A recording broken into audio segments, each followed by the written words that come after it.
After 55 years together, my husband left me for a younger woman. Now they're both crying outside my mansion. There are moments in life when the world doesn't shatter with a bang, but with a whisper. The kind that echoes in your bones, making you realize you've been invisible to the people you love most. Betrayal, I have learned, is rarely loud. It's a gradual erasure, a series of dismissals and slights that eventually become your daily weather.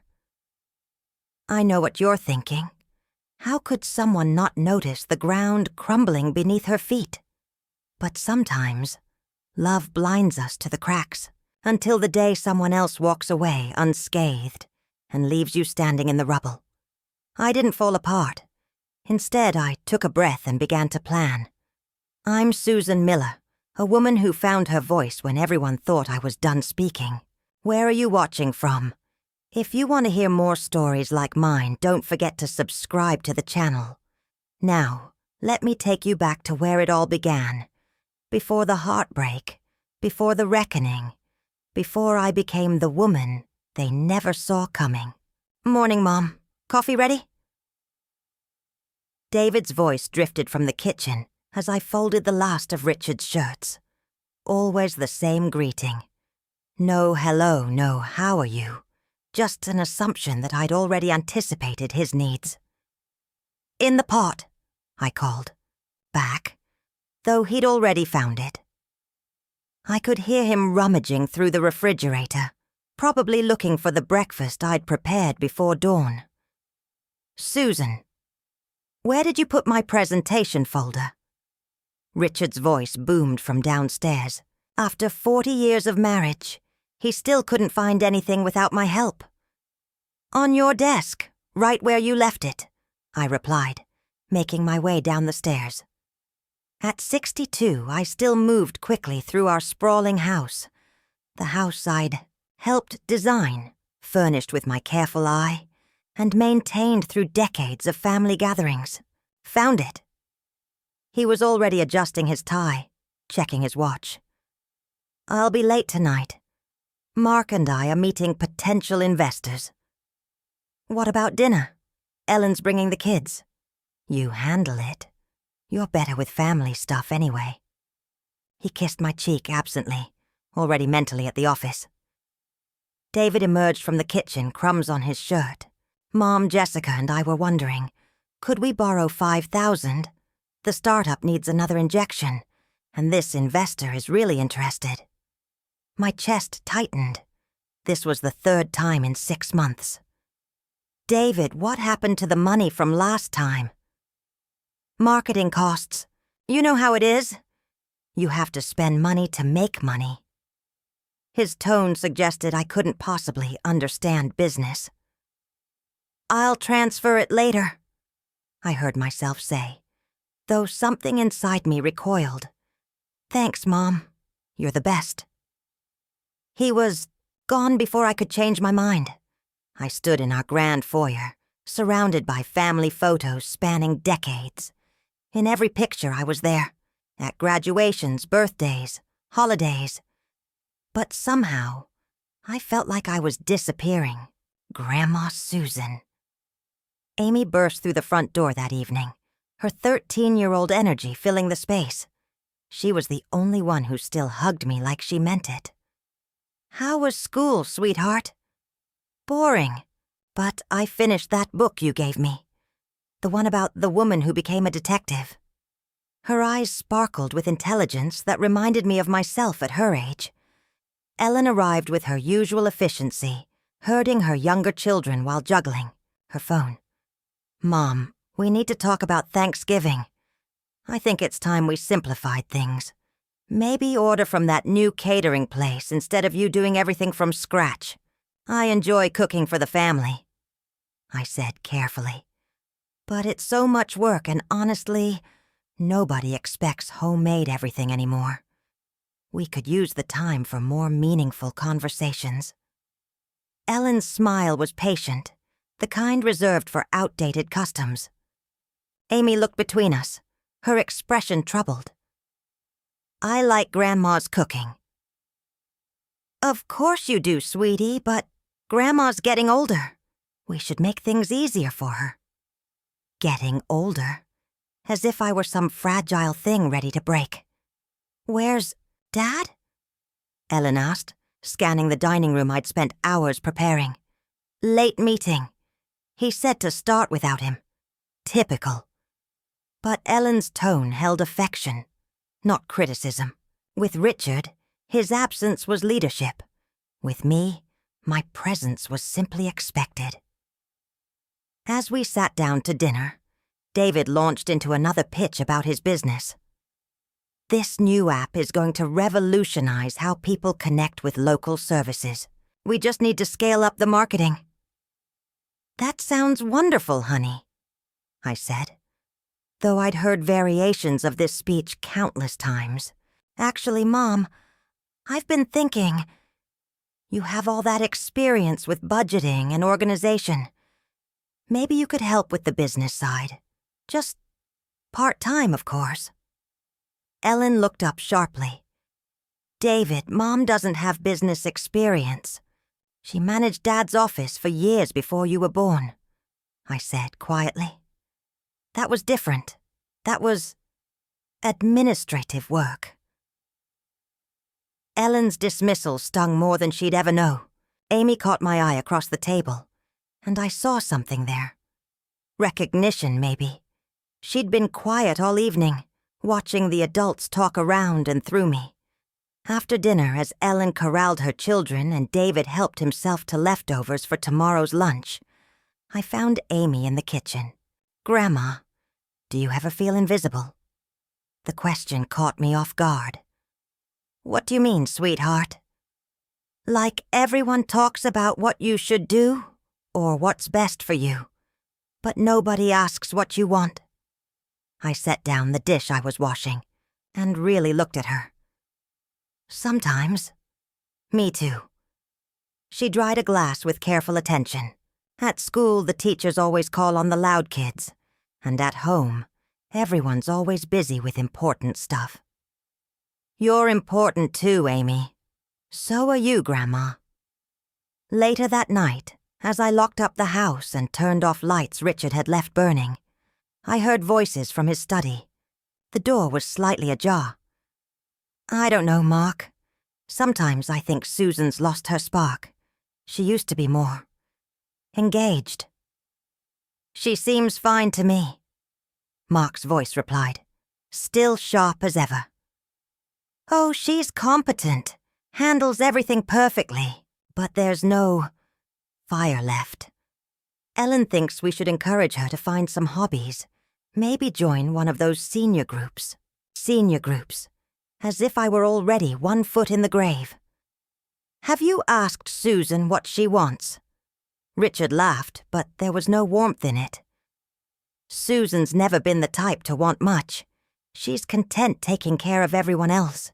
It's who she is. I stood in the hallway, my hand on the banister, and felt something shift inside me. For 40 years I'd been the foundation everyone else built their lives on. But foundations, I realized, are only noticed when they crack. Walking up to our bedroom, I caught my reflection in the hallway mirror. The woman looking back at me had kind eyes, silver hair styled simply, and a face that had weathered decades of putting others first. But there was something else there now, a spark that Richard claimed was gone. I sat at my vanity, brushing my hair as I had for decades, and thought about Amy's question. Invisible. Yes, I knew exactly what she meant, but perhaps being invisible had given me something my family didn't realize. The power to observe, to understand, and to plan. Tomorrow I decided I would start paying closer attention, not just to what my family needed from me, but to what I needed from them. After 62 years of being exactly who everyone expected me to be, maybe it was time to discover who I actually was. Susan, we need to discuss the lake house. Richard's announcement came over breakfast, casual as commenting on the weather. I set down my coffee cup, something cold settling in my stomach. What about it? Mark and I have been talking. The property values have skyrocketed, and we could use the capital for the business expansion. The lake house, where I'd taught Ellen to swim, where David had caught his first fish, where 3 generations of Millers had created memories. You want to sell it? It makes financial sense. We barely use it anymore. I was there last month with Amy. We go every few weeks. Ellen looked up from her phone. Mom, you can't expect us to keep a property just for occasional visits. Dad's right. It's a smart investment move. Since when do you make investment? Decisions. The words came out sharper than I'd intended. Richard's eyebrows rose. Susan, this affects the whole family's financial future. I thought you'd understand. I understand that it's been in your family for 30 years. Your mother left it to us. To me, technically, Richard corrected. And now I'm making a decision about it. Technically. That word hit like a slap. I'd spent countless weekends maintaining that house, decorating it, making it a home. But technically, my name wasn't on the deed. Have you already found a buyer? Mark knows someone interested. We're meeting with them Thursday. Without discussing it with me first? We're discussing it now, Richard said, his tone suggesting the conversation was over. I called Sarah that afternoon, my hands shaking as I dialed. He did what?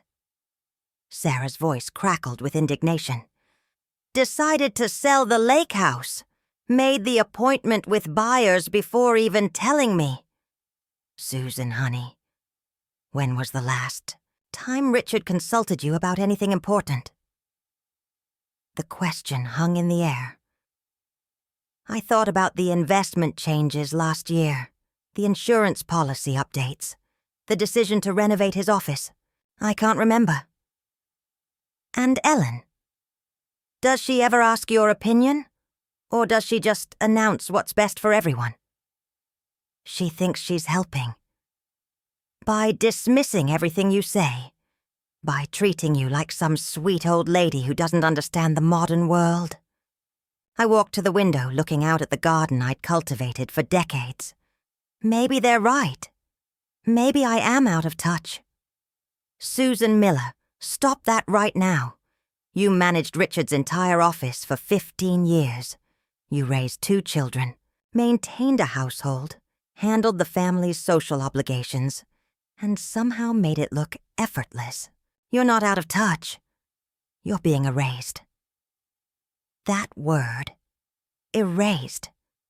It captured something I'd been feeling but couldn't name. Remember when you first met Richard?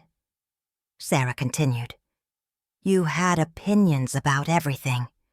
You challenged him, made him think. What happened to that woman? I knew what had happened. She'd gotten tired of fighting to be heard. She'd learned that peace was easier than conflict, that anticipating needs was more valued than expressing wants. The next morning, David called. Mom, I hate to ask, but could you babysit tonight? Jessica has that work thing, and I have a networking event. What about Amy? Doesn't she have that school project due? She can work on it while she watches the little ones. She's responsible for her age. Responsible. Another word that meant different things depending on who used it. When applied to me, it meant available. When applied to Amy, it meant capable. Of handling adult responsibilities at 13. David, Amy is a child. She shouldn't be responsible for watching your children. Come on, Mom. It's not like it's a big deal. They'll probably just watch movies. Then you can watch movies with them. There was a pause. Are you okay? You're being kind of difficult. Difficult. Because expecting parents to parent their own children was unreasonable.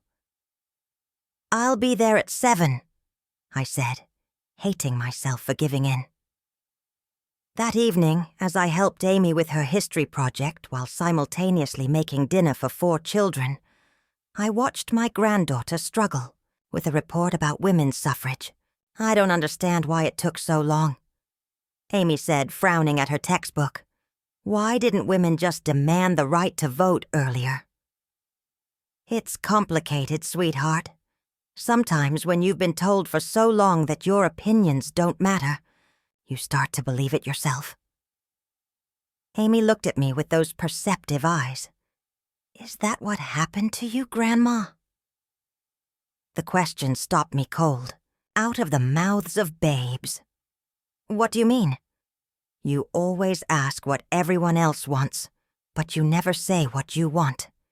Even when Grandpa talks about selling the lake house, you just accept it. Adults have to make compromises. But do you want him to sell it? I met her gaze, this wise child who saw what the adults missed. No, I don't.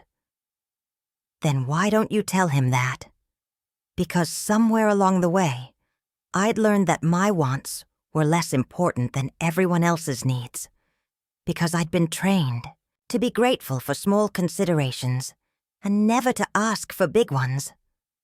Sometimes, Amy, speaking up can cause problems. But not speaking up is a problem too, isn't it? Later that night, after David and Jessica returned home with perfunctory thanks, I sat in my kitchen reviewing bank statements. It was something I'd always done. Tracking expenses, managing household accounts, ensuring bills were paid on time. But as I looked at the numbers, patterns emerged that I'd never considered before. The money I'd inherited from my parents, money I'd quietly invested over the years, the savings account I'd built from careful budgeting, the life insurance policy I'd maintained independently. For someone who supposedly had no business sense, I'd done remarkably well. I pulled out a legal pad and started writing. Not a grocery list or a party planning checklist, but a different kind of inventory. What did I own? What did I control? What power did I actually have that I'd forgotten about? The numbers were surprising. While Richard made the dramatic financial moves, I'd been the one ensuring steady growth through conservative investments. While he took credit for our family's stability, I'd been the one creating it. My phone rang. Ellen. Mom, I've been thinking about what we discussed yesterday. About Thanksgiving. Yes. I really think we should go with the catering idea. I've already called the place. They can handle everything. Turkey, sides, even dessert. It'll be so much easier. Ellen, I told you I enjoy cooking for the family. But why make work for yourself? This way, you can actually relax and enjoy the holiday instead of being stuck in the kitchen all day. What if I want to be in the kitchen? What if cooking for my family is how I show love? There was a pause. Mom, you're being sentimental. It's just food. Just food. 40 years of holiday meals, family recipes passed down through generations. The joy I found in creating something that brought people together, reduced to just food. I'll cook, I said firmly. Mom, Ellen, I will cook Thanksgiving dinner. If you prefer catered food, you're welcome to host your own celebration. The silence stretched between us. Finally, Ellen said, Fine, but don't complain if it's too much work. Don't complain. Another rule I'd learned over the decades. Don't complain about the work, the dismissals, the erasure. Just smile and be grateful for the privilege of serving. After I hung up, I returned to my legal pad. At the top, I wrote a new heading. Things I will no longer accept. It was time to stop being erased. 40 years, Richard announced to the gathered crowd, raising his champagne glass. 40 years of marriage, and I couldn't have done any of it without my amazing daughter Ellen, who's kept this family together through everything. I stood beside him, smile frozen on my face, as 200 guests applauded. Our anniversary party, the celebration I'd planned for months, in the home I'd decorated, wearing the dress I'd carefully selected. And I was a footnote in my own story. Ellen has been my right hand, my voice of reason, my partner in building everything we have today. Richard continued, his arm around our daughter's shoulders. Ellen beamed, accepting accolades for a life I'd lived. And of course, Richard added almost as an afterthought, my lovely wife Susan, who's always been there to support us all. Always been there, like furniture, like wallpaper, present but unremarkable. The applause was polite, brief. People had already turned their attention to Ellen, who stepped forward to speak. Thank you, Dad. You know, growing up, I watched you build this family's success through pure determination and vision. You taught me that hard work and smart decisions create lasting prosperity. I listened to my daughter rewrite our history. Richard's pure determination had been built on my salary during his early business struggles. His smart decisions had often been my suggestions, refined and presented as his own insights. And I'm proud to say that philosophy is what's made our family strong. Dad and I have worked together to ensure everyone's future is secure. Dad and I, not Mom and Dad, not the family as a whole. Just the two of them, making decisions for the rest of us. Amy appeared at my side, her young face troubled. Grandma, aren't you going to say something? This is their moment, sweetheart. But it's your anniversary, too. Before I could respond, David stepped up to the microphone. I want to thank my father for teaching me about business, about taking risks, about believing in your dreams. And Ellen, for always being the practical voice when I get too carried, away with my visions. He went on to announce his latest venture, a plan to sell some family property to fund his new startup. With Dad and Ellen's support, we're going to revolutionize the service industry. And the best part is, we're using the lake house sale to seed the whole operation. My blood turned to ice. The lake house sale was moving forward despite my objections. Not only that, but it was being presented as David's brilliant business strategy. Mom, you okay? Amy whispered. I wasn't okay. I was disappearing in real time, erased from my own family's narrative. The party continued around me. Laughter, congratulations, people praising Richard's business acumen and Ellen's family leadership.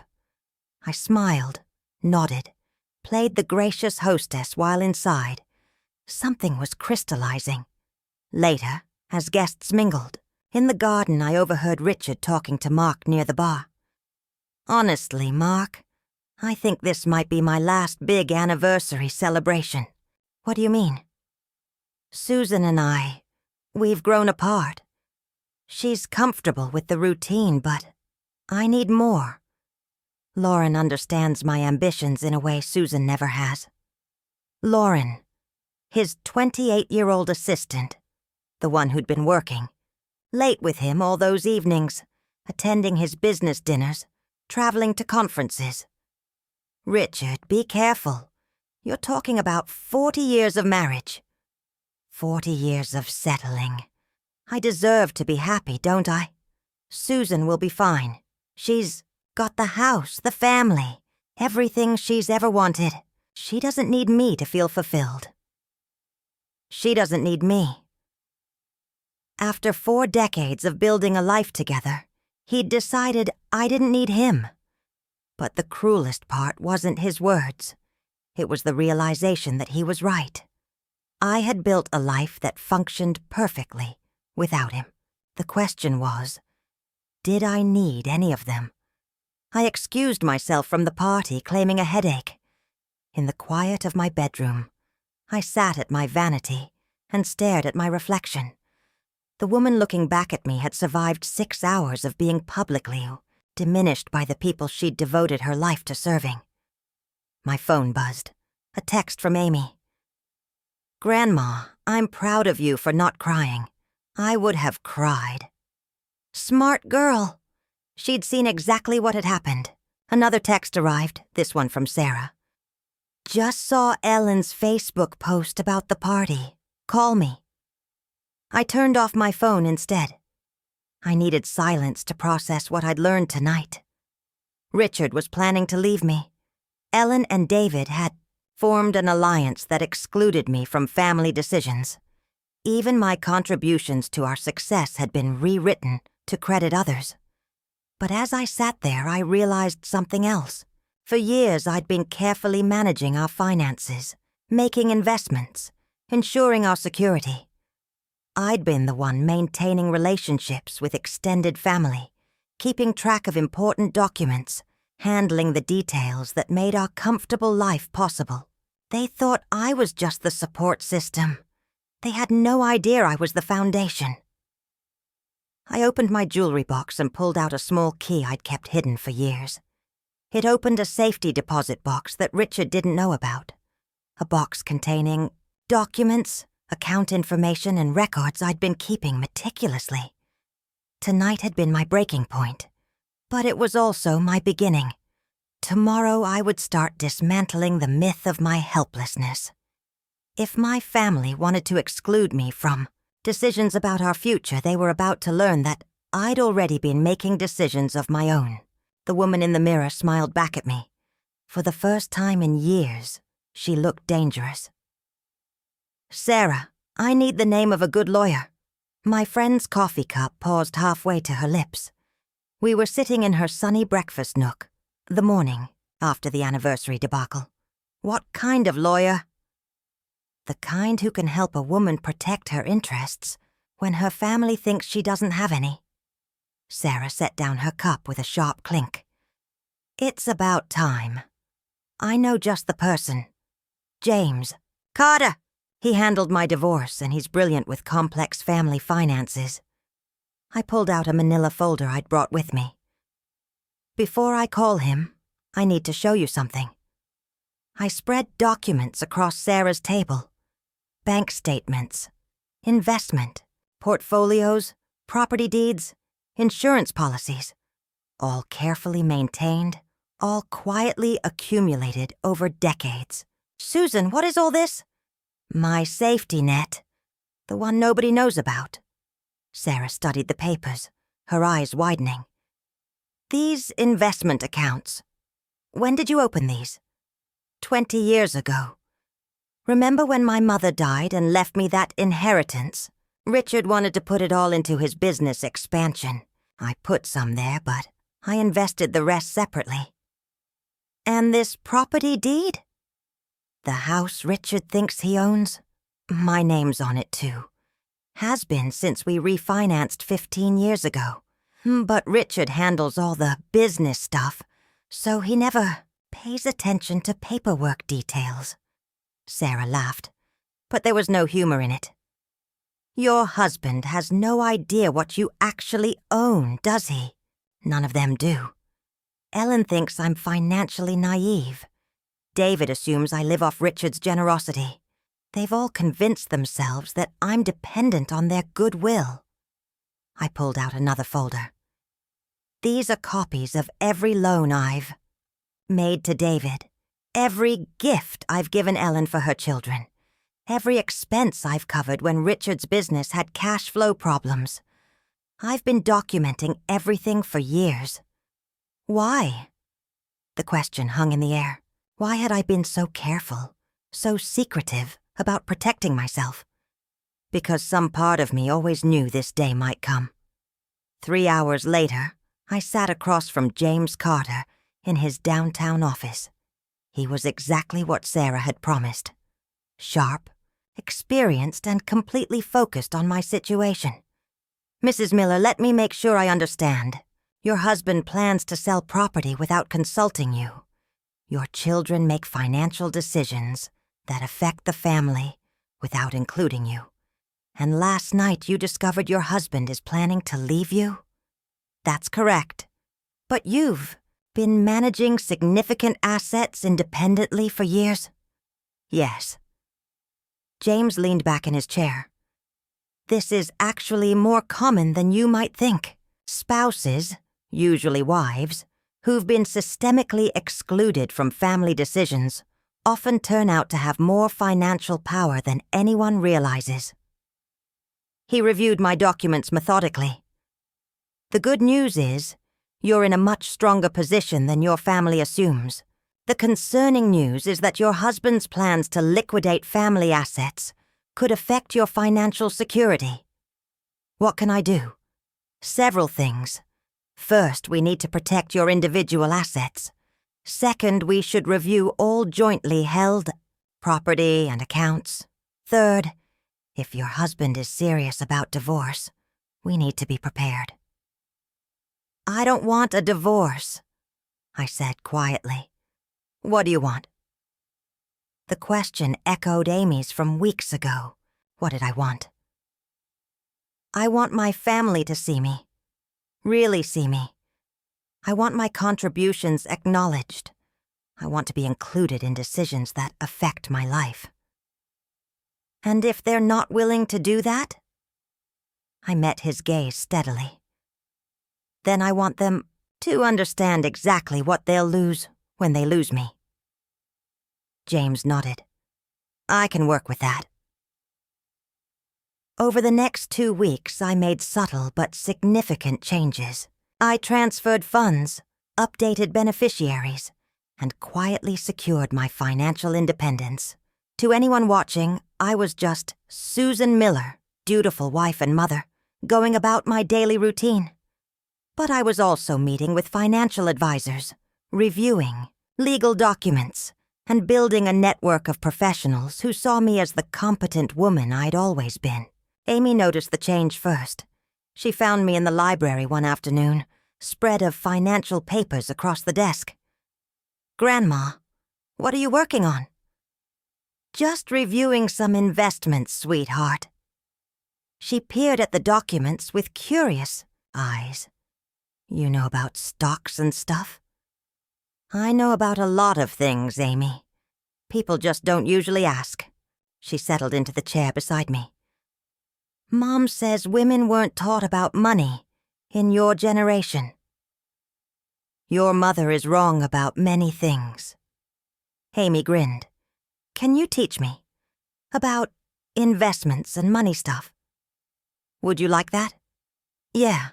I want to understand how everything works so nobody can ever lie to me about it. Smart girl. I was raising a granddaughter who would never let herself be erased.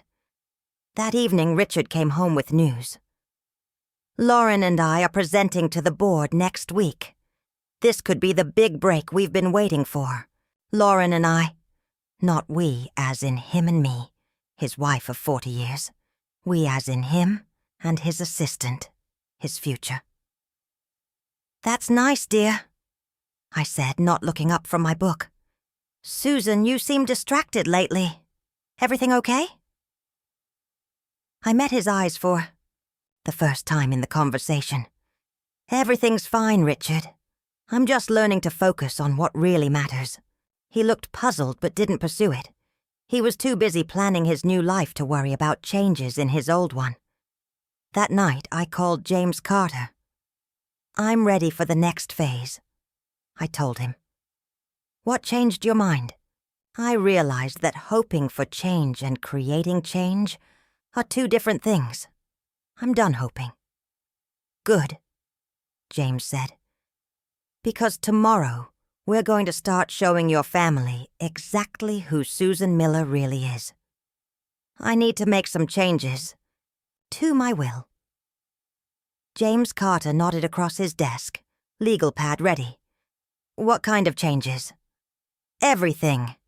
I want my assets distributed according to who actually values me, not just blood relation.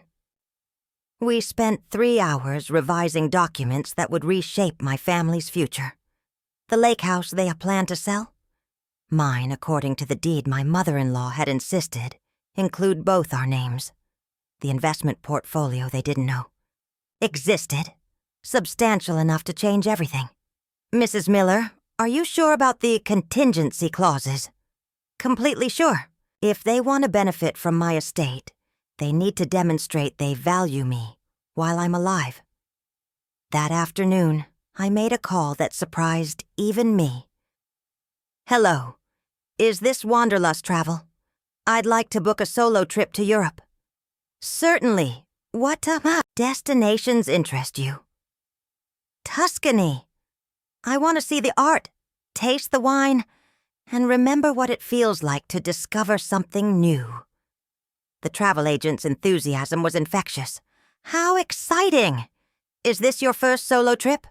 Yes, and probably long overdue. When Richard came home that evening, I was in the kitchen making dinner as usual. But there was something different. I was humming. You seem cheerful, he observed, loosening his tie. I booked a trip to Italy. I leave next month. His fork paused halfway to his mouth. A trip? What kind of trip? A solo vacation. 3 weeks in Tuscany. Susan, you've never traveled alone in your life. That's why it's time to start. Richard's bewilderment was almost comical. But who will handle things here? What about the family dinner next Sunday? What about Ellen's birthday party? Ellen can handle her own birthday party. She's 40 years old. But you always... Always what, Richard? Always drop everything to manage other people's lives. Always put everyone else's needs before my own. Always act like I don't have dreams or desires of my own. He stared at me. I didn't realize you felt that way. Of course you didn't.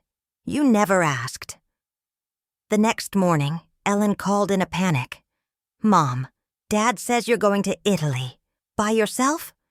That's right. But why? If you wanted to travel, we could have planned a family trip. Ellen, when was the last time we planned anything as a family? Or do you mean when was the last time you and your father planned something and informed the rest of us? Silence. Mom, you're being... different. Yes, I am. Are you having some kind of breakdown? Should I call Dr. Peterson? I almost laughed. Ellen, not every woman who decides to live her own life is having a breakdown. Some of us are just waking up. David was next, calling that afternoon. Mom, Ellen says you're acting weird. And Dad mentioned something about changing your will. I'm updating my estate planning. It's called being responsible. But we just assumed... You assumed what, David? That things would stay the same. That the family money would. You know, stay in the family. It will stay in the family. The family members who treat me like family. The panic in his voice was unmistakable. Mom, what's going on? You're scaring us. Good. Maybe fear will motivate you to pay attention. Amy was the only one who understood. She found me packing for Italy, carefully folding clothes I'd chosen for myself, not for anyone else's approval. Grandma, I think your trip sounds amazing. Thank you, sweetheart. Your support means more than you know. Will you send me postcards? Every day. She sat on my bed, watching me pack. Are you ever coming back? The question broke my heart. Of course I'm coming back, but I might be different when I do. Different how? Stronger. More myself. Amy nodded solemnly. Good. I like your real self better than your pretend self. Out of the mouths of babes. The night before my departure, Mark Evans stopped by. He found me in the garden enjoying the sunset. Susan, Richard asked me to talk to you. About what? He's worried. We all are. This sudden independence. It's not like you. I looked at this man who'd known me for 20 years. Mark, can I ask you something? In all the time you've known me, have you ever heard Richard ask for my opinion about business decisions? Mark considered this. No, I guess not. Have you ever heard Ellen or David seek my advice about their lives? Not really. Have you ever seen them express genuine gratitude for the things I do for them? Mark was quiet for a long moment. Susan, I think I'm beginning to understand. This isn't sudden independence, Mark. This is delayed independence. I should have done this years ago. Mark sat beside me on the garden bench. What can I do to help? His offer surprised me. You really want to help? You've been overlooked. For too long. Maybe it's time someone noticed. And that's how I gained my first ally. The morning of my departure, only Amy came to see me off. The rest of the family was too busy, or too upset, to say goodbye. As my taxi pulled away from the house I'd called home for 40 years, I felt something I hadn't experienced in decades. Complete freedom. Italy would be beautiful, I was sure. But the real journey was just beginning. The first call came 3 days into my Tuscan adventure. I was sitting in a cafe in Siena, sketching the medieval architecture and feeling more alive than I had in years. Susan, where are you? We need to talk. Richard's voice was tight with stress. I'm in Italy, Richard, as I told you I would be. There's a problem with the business account. I can't access some of the funds. I sipped my wine, watching tourists wander through the piazza. What kind of problem? The bank says I need your signature for anything over 20,000. Since when? Since I set up the account structure 20 years ago. I've always been a co-signer on the major accounts. But you never. You always just signed whatever I brought you. That's right. I trusted you to make good decisions. That trust has conditions. Static crackled through the international connection. Susan, this isn't the time for games.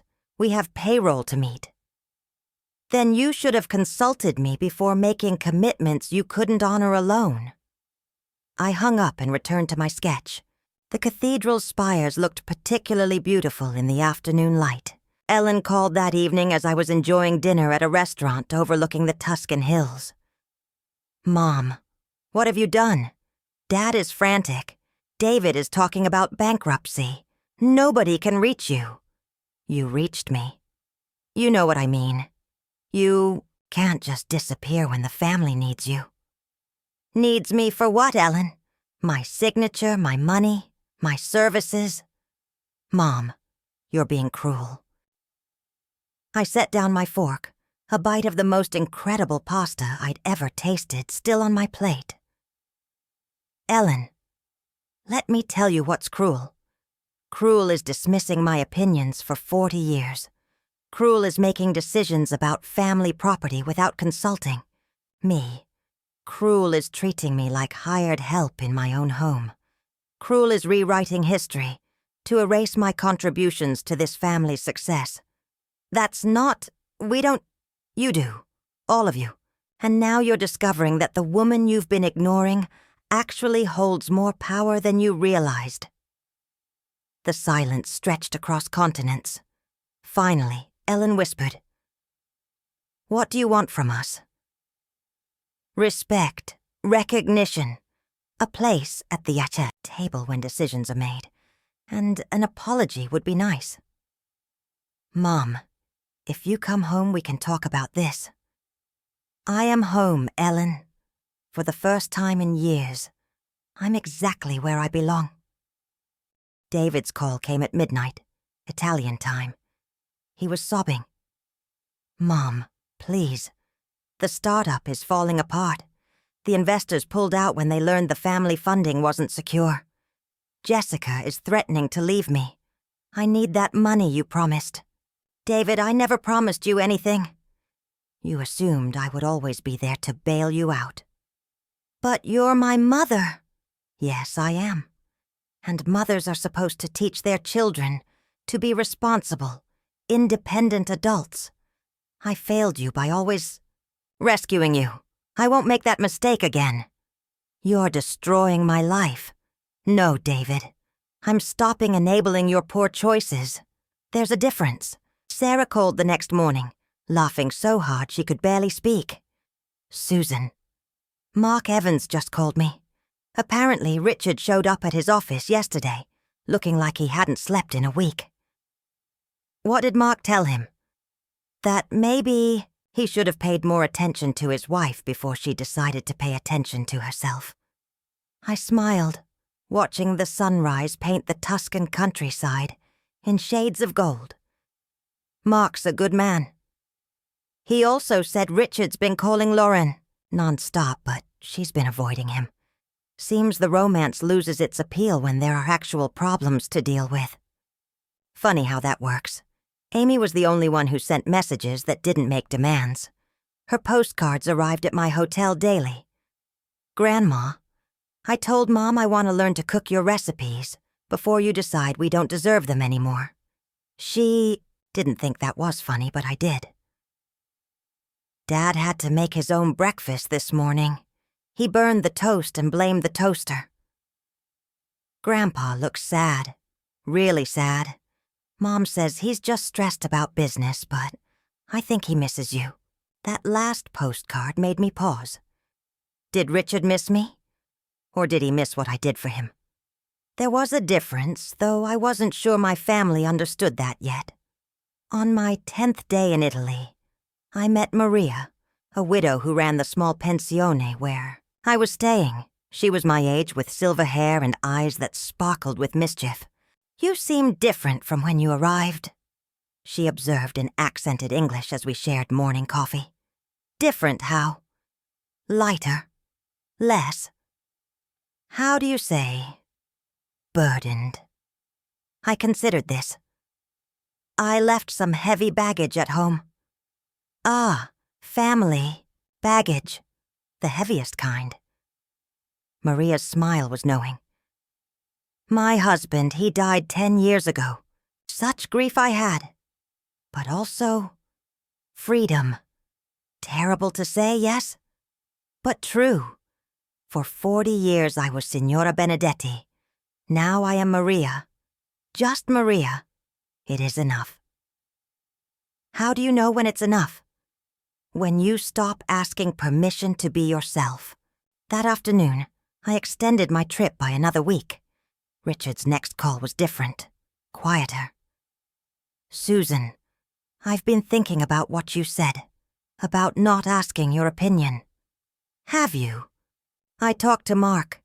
He reminded me of some things I'd forgotten, like how you used to review all the contracts in the early days. How you caught that clause that would have bankrupted us. I remembered. Richard had presented it as his careful attention to detail, and how you were the one who suggested we diversify the investments before the market crash in '08.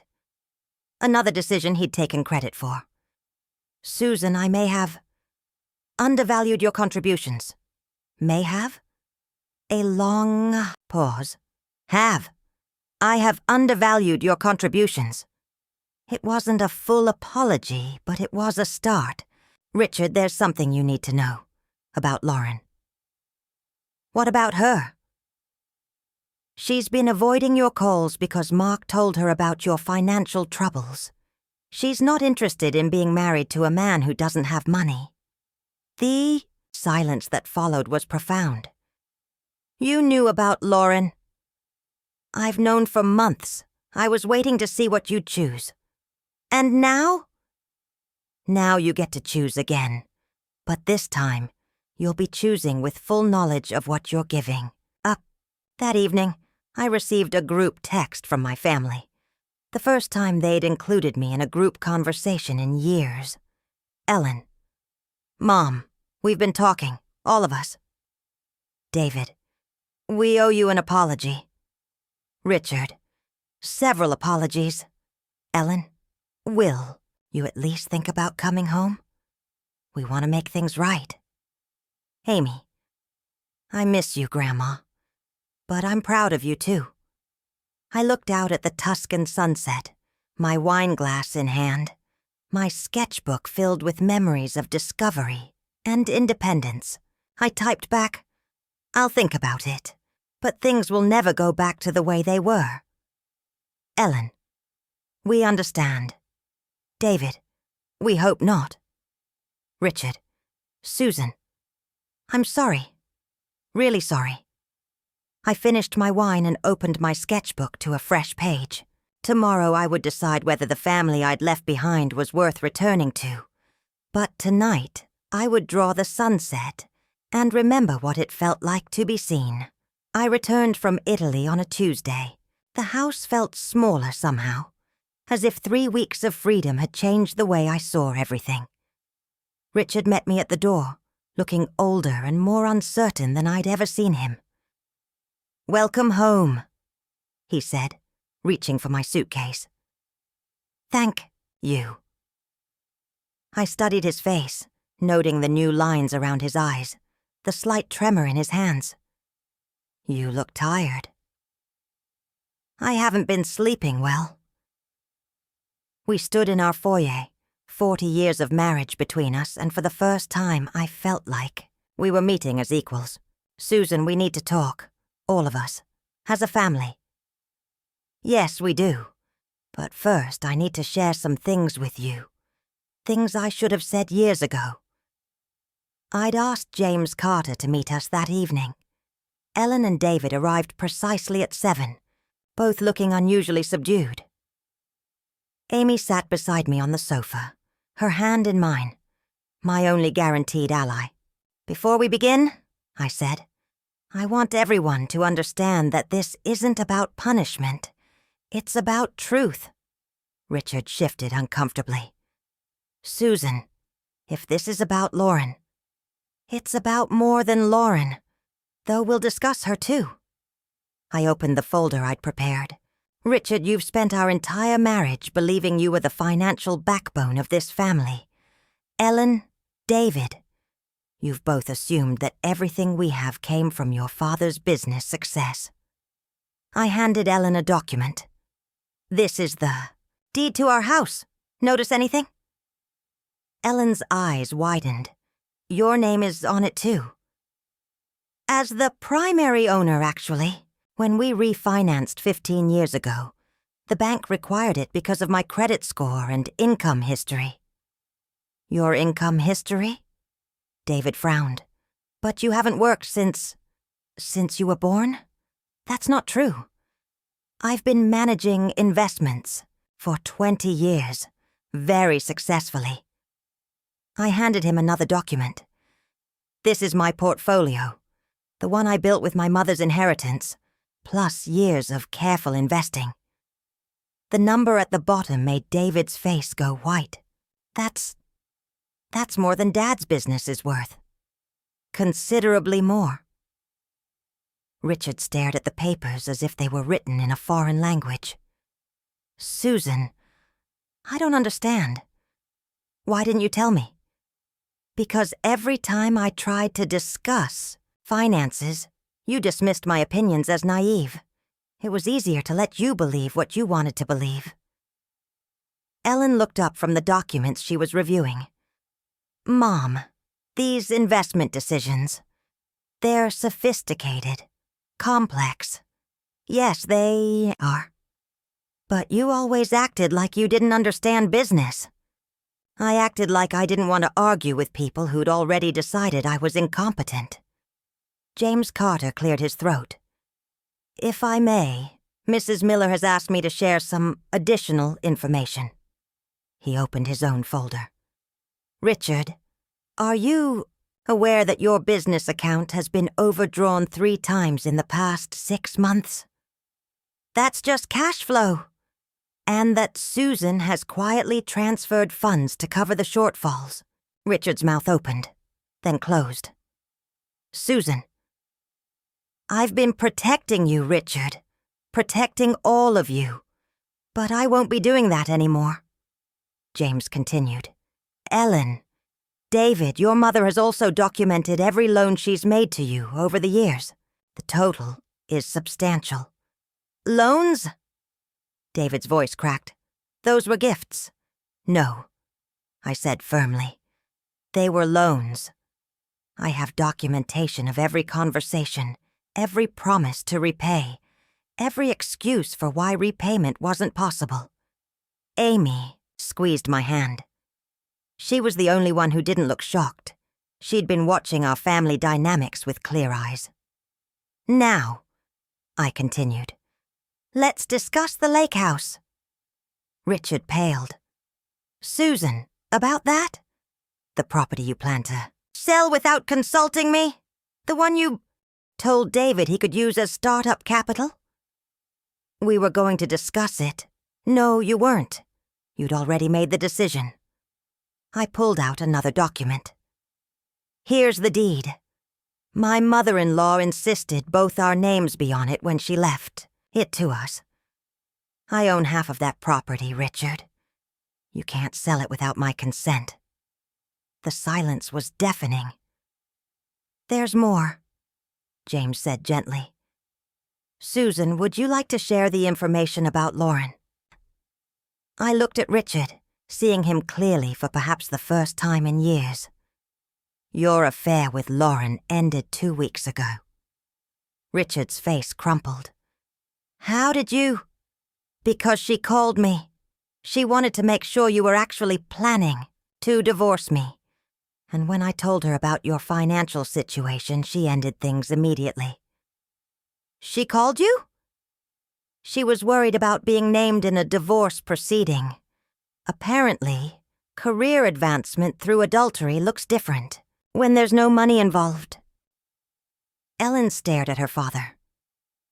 Dad, you were really going to leave Mom? I believed I needed something different. Someone who understood my ambitions. You mean someone young and attractive who made you feel important, I said, without malice. Richard, I understand the appeal, but Lauren never understood your ambitions. She only understood your wallet. Amy spoke for the first time. Grandpa, did you really think Grandma didn't understand business? She helps me with my math homework, and she makes it make sense better than any teacher I've ever had. Out of the mouths of babes again. David looked at the loan documentation with growing horror. Mom, I had no idea you were keeping track of everything. I kept track because I'm a businesswoman, David. I always have been. You just never bothered to notice. The startup money is not available. You'll need to find investors who believe in your business plan, not just your family connections. Ellen set down the papers she'd been reviewing. Mom, I owe you an apology. Several apologies, I corrected. Several apologies. I've been condescending, dismissive. I treated you like you were some 1950s housewife instead of the intelligent woman who raised me. Why did you do that, Ellen? She was quiet for a long moment. Because it was easier to believe Dad was the strong one. It made me feel like strength was genetic, like I inherited it from him. If I admitted you were strong too, I'd have to acknowledge that I'd been ignoring half my heritage. Richard finally spoke, his voice barely above a whisper. Susan, I've made terrible mistakes. Yes, you have. Can you forgive me? I looked around the room at my family. Really looked at them. David realizing for the first time that actions have consequences. Ellen confronting her own biases and assumptions. Richard facing the cost of taking me for granted. And Amy watching all of us learn what she'd known all along. Forgiveness isn't the question, Richard. The question is whether you're willing to build something new. Something based on truth instead of convenience. What would that look like? I smiled, feeling lighter than I had in decades. It would look like a family, where everyone's voice matters, where decisions are made together, where contributions are acknowledged and respected. And if we can't do that, Ellen asked quietly, then you'll learn to live without me, because I've learned to live without you, and it's quite liberating. James Carter packed up his papers. I'll leave you all to discuss the next steps. Susan, call me when you've decided how you want to proceed. After he left, we sat in silence for several minutes. Finally, Amy spoke. Grandma, are you going to leave us? No, sweetheart, but I'm not going to disappear anymore either. It was a start. So what happens now? Ellen's voice was small, younger sounding than I'd heard in years. I looked around our living room, the room I'd decorated, in the house I co-owned, surrounded by the family I'd nurtured, and felt a strange calm settle over me. Now we decide whether we're going to be honest with each other, or whether we're going to keep pretending. Richard shifted forward in his chair. Susan, I want to be honest. I need you to know. The thing with Lauren, it wasn't just about attraction. I felt invisible to you. The irony was staggering.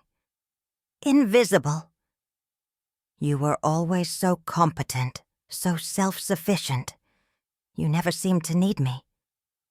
Richard, I spent 40 years anticipating your needs before you even knew you had them. I managed your schedule, your household, your social obligations. I supported your business, raised your children, and created a home that functioned seamlessly around your life. If that felt like not needing you, it's because I never asked you to reciprocate. But you never said. I tried. Remember when I suggested we review the portfolio together 5 years ago? You said I wouldn't understand the complexities. Remember when I offered to help with the business expansion? You said it wasn't appropriate for wives to be involved in their husbands' work. David winced. Mom, I do that too, don't I? Assume you don't understand business stuff. Yes. Even though you've been more successful at investing than I've been at entrepreneurship. Yes. Ellen was staring at her hands. I did it at the anniversary party. Made it sound like Dad and I built everything together. While I stood there smiling, pretending it didn't hurt. Why did you pretend? Amy asked. Why didn't you just tell them they were being mean? I considered her question seriously. Because somewhere along the way, I learned that keeping peace was more important than being heard. That being grateful for small acknowledgments was better than demanding real recognition. That's not true, though, Amy said. Being heard is important. You're right, it is. Richard stood up abruptly, began pacing. Susan, I don't know how to fix this. I don't know how to undo 40 years of taking you for granted. You can't undo it, but you can stop doing it. How? I pulled out a piece of paper I'd prepared. I've written down some things that need to change if we're going to rebuild trust. Ellen leaned forward. What kind of things? First, all major financial decisions will be made jointly. No more unilateral choices about property, investments, or loans to family members. David nodded slowly. That's fair. Second, I want a formal role in Richard's business. Not as a silent partner, but as a consultant. My investment expertise has value. Richard stopped pacing. You want to work with me? I want to work with you, not for you. There's a difference. What else? Ellen asked. Third, family gatherings will acknowledge everyone's contributions. No more rewriting history to make some people seem more important than others. Mom, about the anniversary party. Ellen, I'm not asking for an apology speech. I'm asking for accuracy going forward. Amy raised her small hand like she was in school.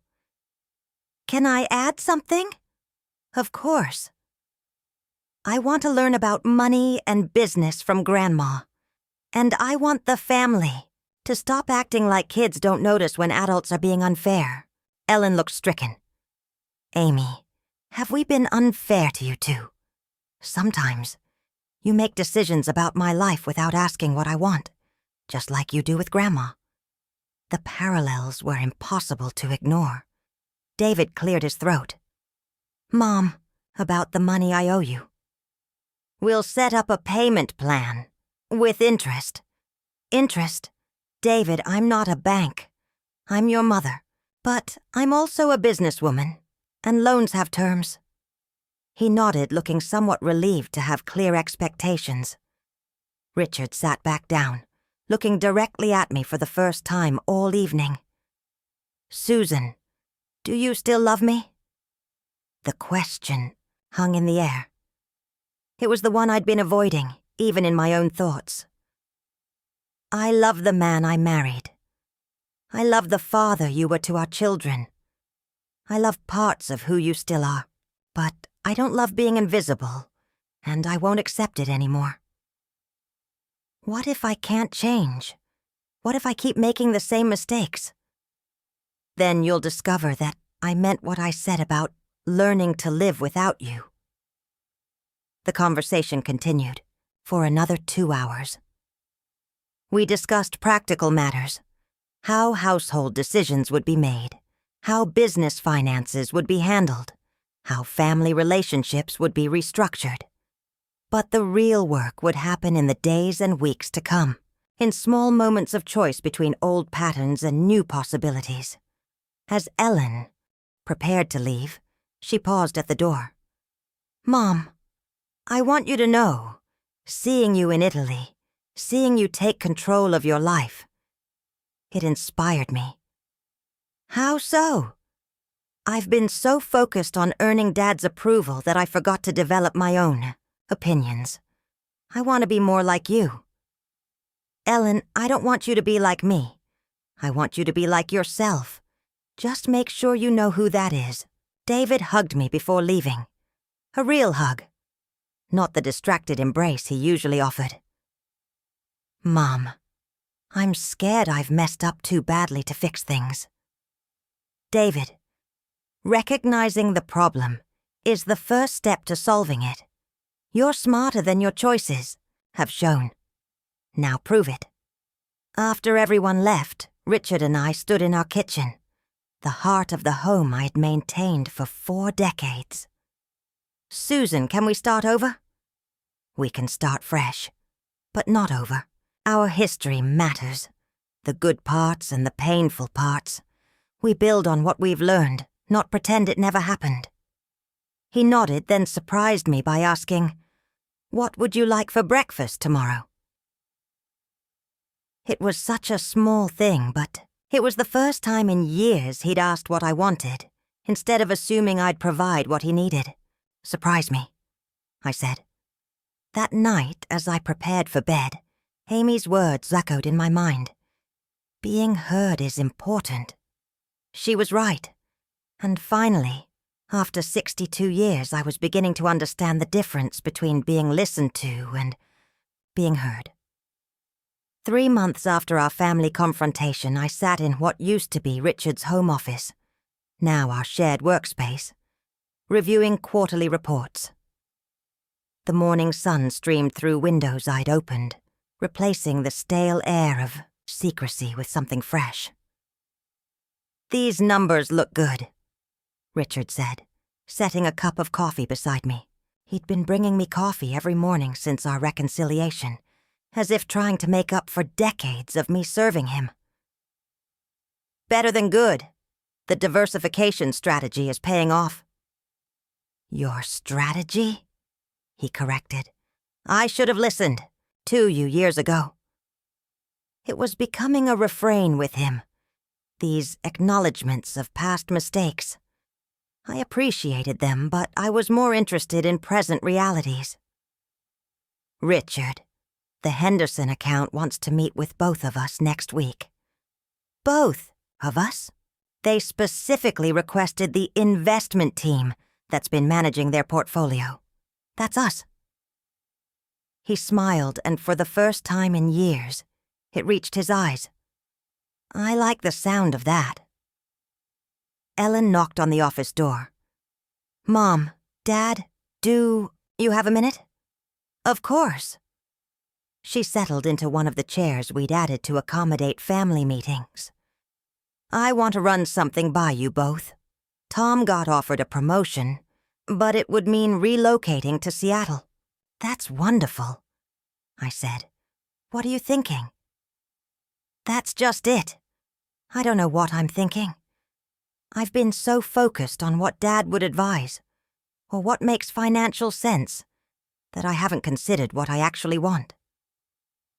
Richard started to speak, then caught himself.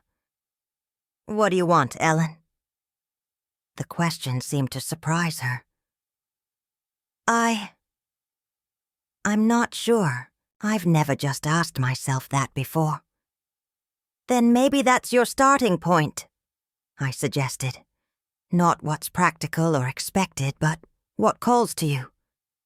Over the following weeks, Ellen began calling regularly. Not for advice exactly, but to think out loud.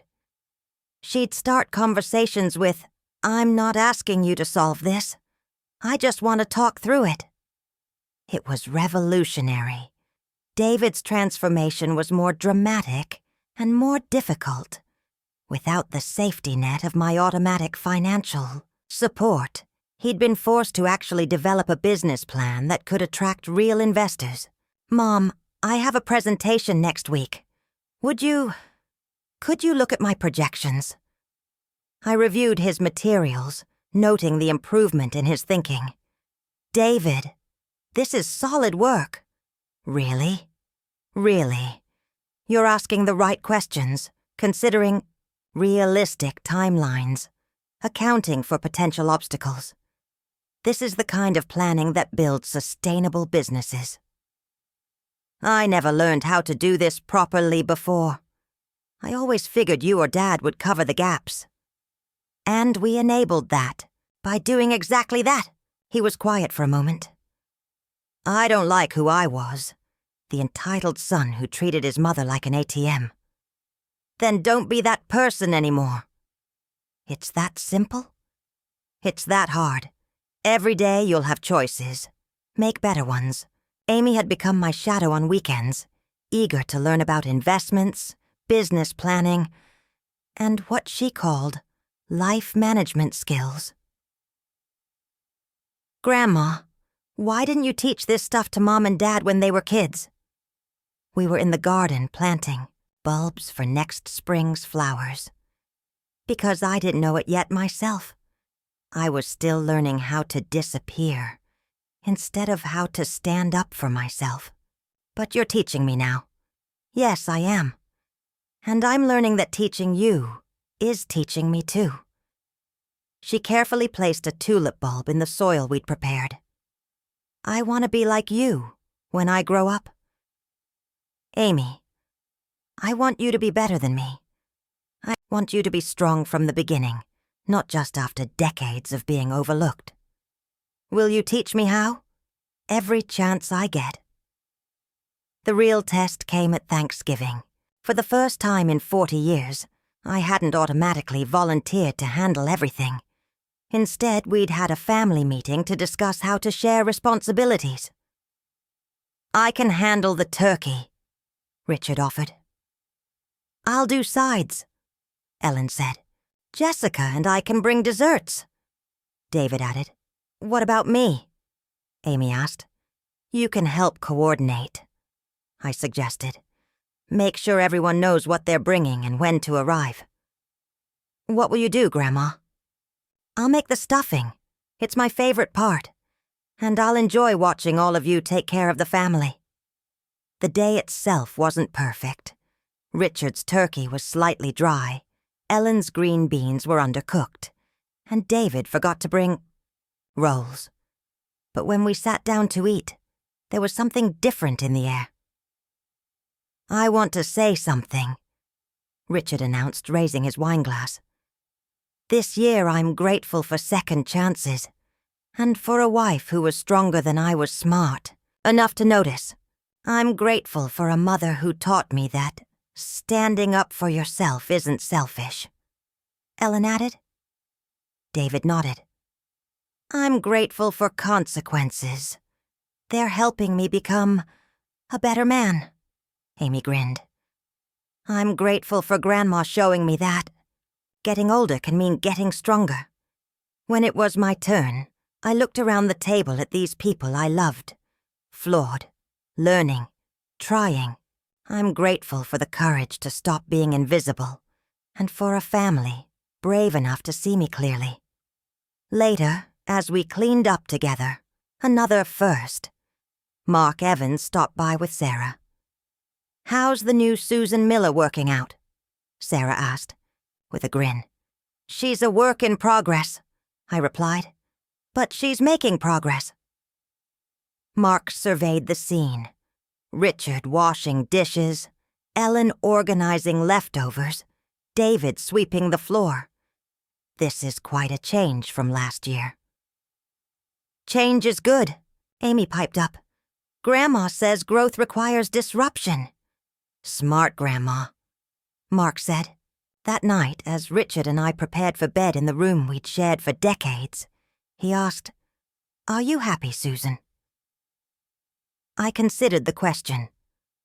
I'm not sure happiness is the right word. I'm purposeful. I'm seen. I'm respected. Those things create contentment, which might be better than happiness. What's the difference? Happiness comes and goes. Contentment builds a foundation for everything else. He nodded thoughtfully. I love this version of you. This isn't a new version, Richard. This is who I always was underneath. You just never looked closely enough to see her. I see her now. Good, because she's not going anywhere. 3 months later, I received a letter that would change everything. Again, but this time I was ready for whatever came next. The letter arrived on a Tuesday morning in March, official looking, and addressed specifically to me. Not Mr. and Mrs. Miller, just Susan Miller. What's that? Richard asked, looking up from his laptop where he was reviewing client portfolios. Something from the Pemberton Foundation. I opened it carefully, scanning the formal letterhead. They want to interview me for their Women in Business Mentorship program. You applied for something? No, I didn't. Someone nominated me. I read further, my eyebrows rising. They want me to develop a program for women over 50 who are starting or expanding businesses. The position comes with a significant budget and administrative support. Richard set down his coffee. Susan, that sounds like exactly the kind of work you'd be brilliant at. The interview was scheduled for the following week. As I prepared, I realized this was the first job interview I'd had in over 40 years, and the first one where I felt completely qualified. Nervous? Sarah asked as she helped me select an outfit. Excited, I corrected. This feels like something I was meant to do. The interview went better than I dared hope. The foundation's director, Margaret Chen, was a sharp woman in her 60s who understood immediately what I could bring to the role. Mrs. Miller, your story is exactly what we're looking for. Too many capable women believe they've missed their chance to have meaningful careers. You prove that's not true. Who nominated me? If you don't mind my asking. Margaret smiled. Mark Evans. He said you were the most underutilized business mind he knew, and that it was time someone gave you a platform to share your expertise. I got the job. The night I received the official offer, our family gathered for dinner to celebrate. It had become a tradition. These impromptu celebrations of each other's achievements. So you'll be traveling? Ellen asked. Some. I'll be speaking at conferences, visiting programs in other cities, meeting with potential mentees.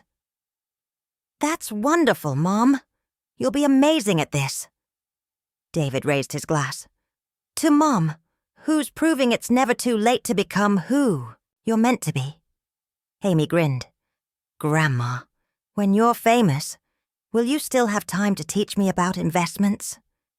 Amy, sweetheart, teaching you will always be my most important job. 6 months into my new role, I was preparing for my largest speaking engagement yet, a conference on second act success with over 500 attendees. Are you ready? Richard asked, straightening my jacket collar. He'd insisted on coming with me, not as a husband chaperoning his wife, but as my biggest supporter. I think so. It's strange. I used to be terrified of public speaking. Now it feels natural.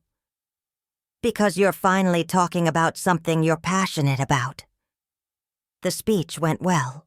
I shared my story.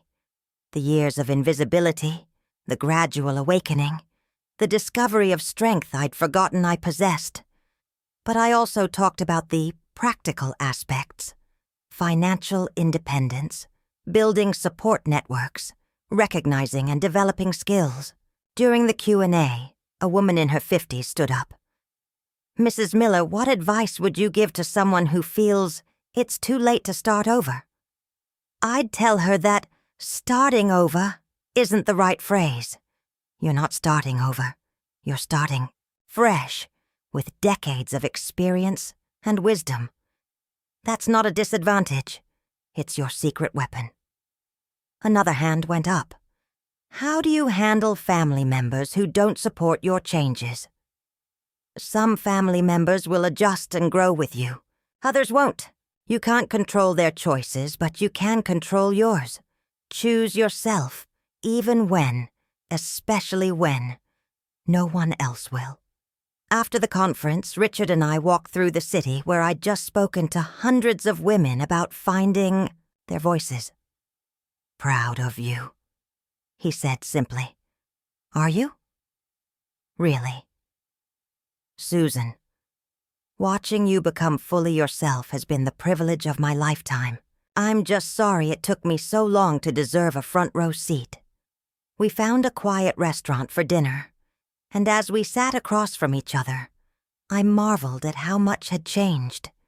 This man I'd been married to for over 40 years was finally someone I could talk to, not just someone I talked at or around. What's next? He asked. The Foundation wants me to write a book. The Invisible Woman's Guide to Financial Independence, or something like that. Will you do it? I think so. There are too many women living the life I used to live. Capable, intelligent women who've convinced themselves they're not qualified to make important decisions. Richard nodded. You could change a lot of lives. I already am. That evening, back at home, I found Amy in the kitchen making herself a snack. How was your speech, Grandma? Good. Really good. I met a lot of women who reminded me of myself a few years ago. The invisible version of yourself? Exactly. Amy poured herself a glass of milk and sat beside me at the kitchen island. Grandma, I have something to tell you. What's that? I'm not invisible at school anymore, either. I turned to look at her fully. What do you mean? I started speaking up in class, raising my hand, sharing my ideas. And you know what? My teachers are really smart, but sometimes my ideas are good too. Amy, that's wonderful. I learned it from watching you. You showed me that having a voice is a choice. Later that night, as I prepared for bed, I looked at myself in the vanity mirror where this whole journey had begun. The woman looking back at me was still 62, still silver-haired, still kind-eyed. But there was something else there. Now, presence. I was no longer invisible, not to my family, not to myself, And not to the world. My phone buzzed with a text from Amy. "Grandma, I'm proud of you for becoming visible. Love, your biggest fan." I smiled, turned off the light, and went to sleep, knowing that tomorrow would bring new opportunities to be seen, to be heard, and to help other women find their voices too. The invisible matriarch was gone. In her place stood Susan Miller, businesswoman, mentor, grandmother, and finally, fully herself. Sometimes the best revenge isn't revenge at all. Sometimes it's simply refusing to disappear.